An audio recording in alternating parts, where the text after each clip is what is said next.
For me, it's about finding people that are committed to helping you along the way, whether it's helping you through your growth in your faith. For me, I came into the community, not having a strong Catholic grounding. I'd grown up being raised Catholic, but never really understood that faith in depth. But I found a community of people that were really grounded in their own faith and that were ready to help me grow in some way or another through Mass, through other matters of that faith tradition. In addition to that, we've also found ways to help each other grow personally. We come together through our different challenges, and we all come out of it together.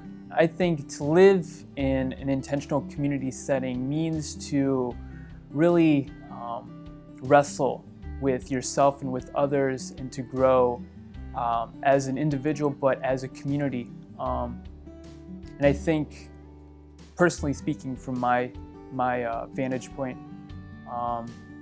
I think intentional community has challenged me to reconcile my own identity with others and help me to come to embrace others' differences, engage other people's narratives that are in many ways different from mine, but are still very important in the shaping of how we are as people. Doing life with others is such a joy. It's also challenging and it's hard, but the beauties and the gifts that come from it always outweigh the challenges that come from it.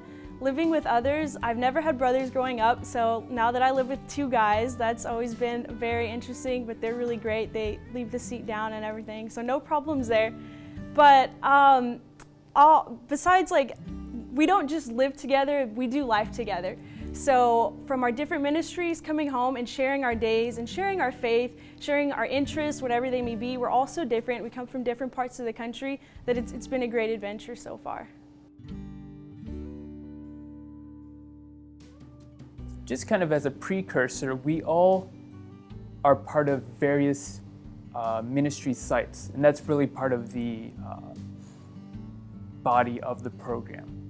There's this component that is communal, where we all live together, we share resources, we pray together, but there's also this aspect that's what would be called apostolic, or having to do with service. I work at a Franciscan hospitality center where I work with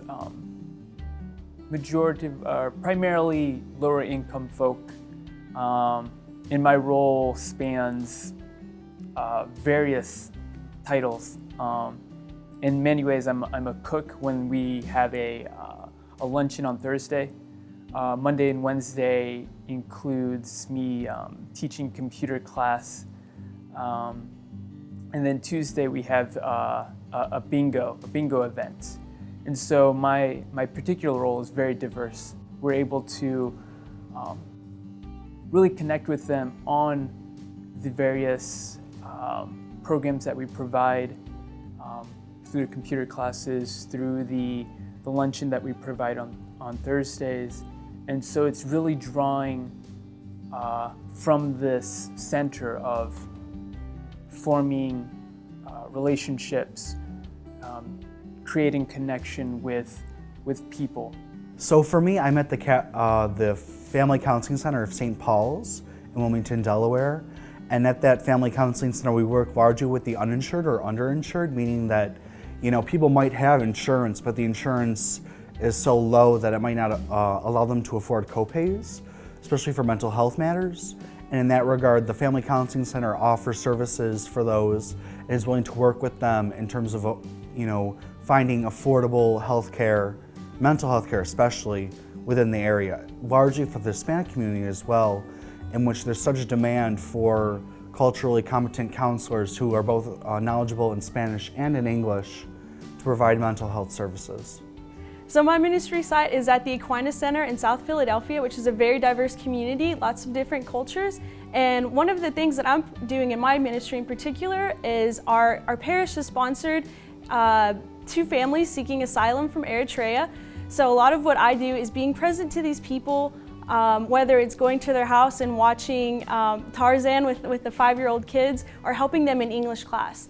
So a lot of a big part of what I do is being present to these people and meeting their needs as they come up.